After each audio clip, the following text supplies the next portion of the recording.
une autre capsule de formation vidéo. Aujourd'hui, je vous parle comment utiliser les courriels pour vos vidéos. Puis honnêtement, il y en a qui y pensent pas, mais le courriel peut être une super belle façon d'utiliser vos vidéos parce que les vidéos peuvent aussi servir de ce que vous dites souvent, dans le fond.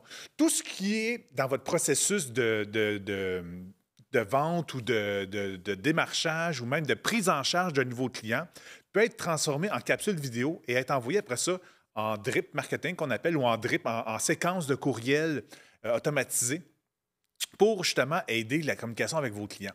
Je prends l'exemple, vous êtes dentiste et dans le fond, la prise en charge d'un client, ils doivent absolument remplir un formulaire avant le premier rendez-vous. Donc, vous pourriez en effet envoyer votre formulaire par courriel, mais inclure une capsule vidéo qui explique pourquoi du comment, dans le fond, de ce fameux formulaire de prise en charge-là, de un. Et de deux, ça va permettre aussi d'avoir un premier contact visuel. Donc, le client, le patient en question, va savoir c'est qui le dentiste. Parce que des fois, peut-être que, justement, il y a juste votre nom et votre photo n'est jamais dans les médias ou n'est jamais sur votre site Internet.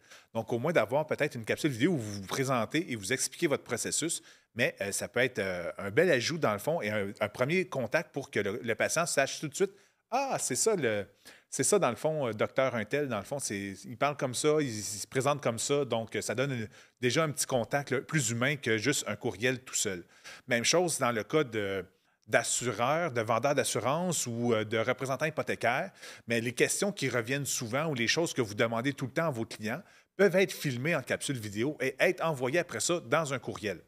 Donc, la méthodologie pour faire ça, c'est en effet de passer par le fameux YouTube. Donc, dans le fond, au départ, dans mes premières capsules, je vous ai montré comment mettre vos vidéos sur YouTube. Et après ça, on est capable de générer soit un lien embed. Donc, vous avez vu la dernière fois, c'est comment mettre la vidéo sur un site Internet. Mais sachez qu'avec ce code-là, il y a beaucoup de courriels qui sont capables de l'interpréter. Donc, on pourrait coller ce code-là dans un courriel.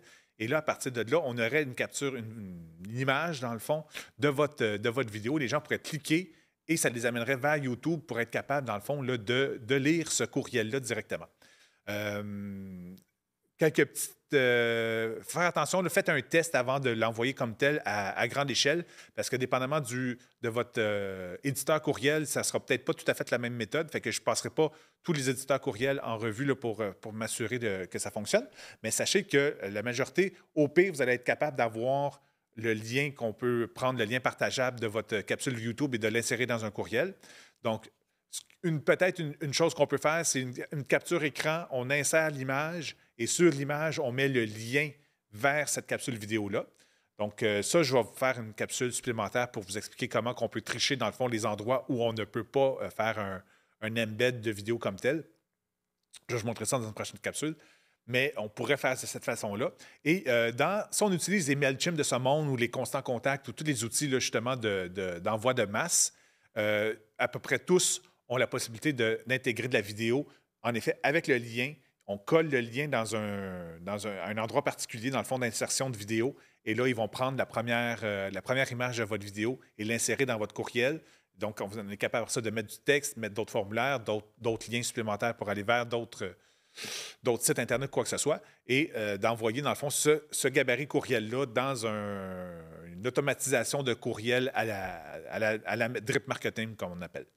Donc, j'espère que ceci vous a allumé. Donc, regardez ce que vous faites de façon fréquente et décortiquez un peu tout ça. Puis, en effet, la majorité du temps, on peut défaire ce discours-là et le transformer en capsule vidéo qu'on peut automatiser pour des prises en charge peut-être un peu plus efficaces quand on est serré dans le temps.